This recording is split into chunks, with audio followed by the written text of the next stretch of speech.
ఓం శ్రీ గురుభ్యో నమః. అందరికీ నమస్కారం. నేనండి మీ సౌమ్య.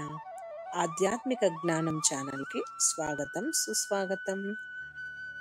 థర్స్డే, గురువారం అంటేనే మనకి గుర్తొచ్చేది సాయిబాబా.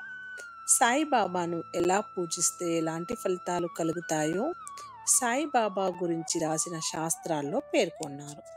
సాయిబాబాను పూజించే వాళ్ళలో చాలామంది ఆ పద్ధతులను అత్యంత భక్తి శ్రద్ధలతో ఆచరించినప్పటికీ వాటి వెనుకున్న ప్రాముఖ్యత, ప్రాచుర్యం ఏంటనేది మాత్రం కొంతమందికే తెలిసి ఉంటుంది.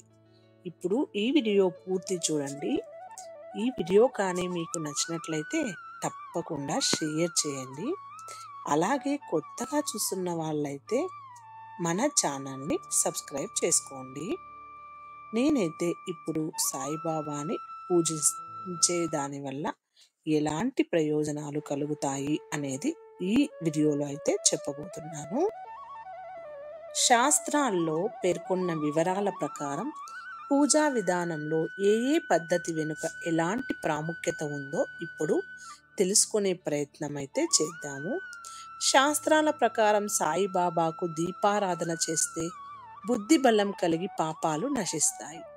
సాయిబాబాకు ధూపం వేయడం వల్ల ధన ప్రాప్తి కలుగుతుంది. మనసులోని చెడు ఆలోచనలు నశించి సన్మార్గం వైపు పయనిస్తారు.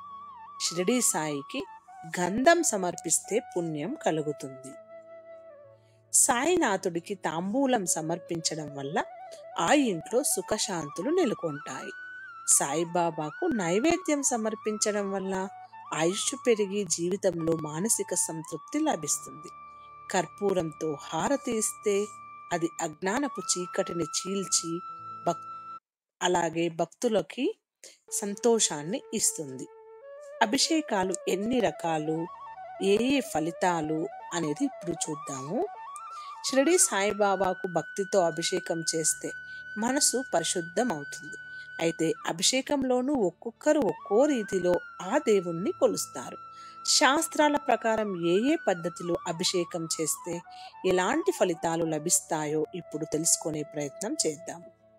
సాయిబాబాకు జలాభిషేకం చేస్తే భక్తి, ముక్తి కలుగుతాయని శాస్త్రం చెబుతుంది.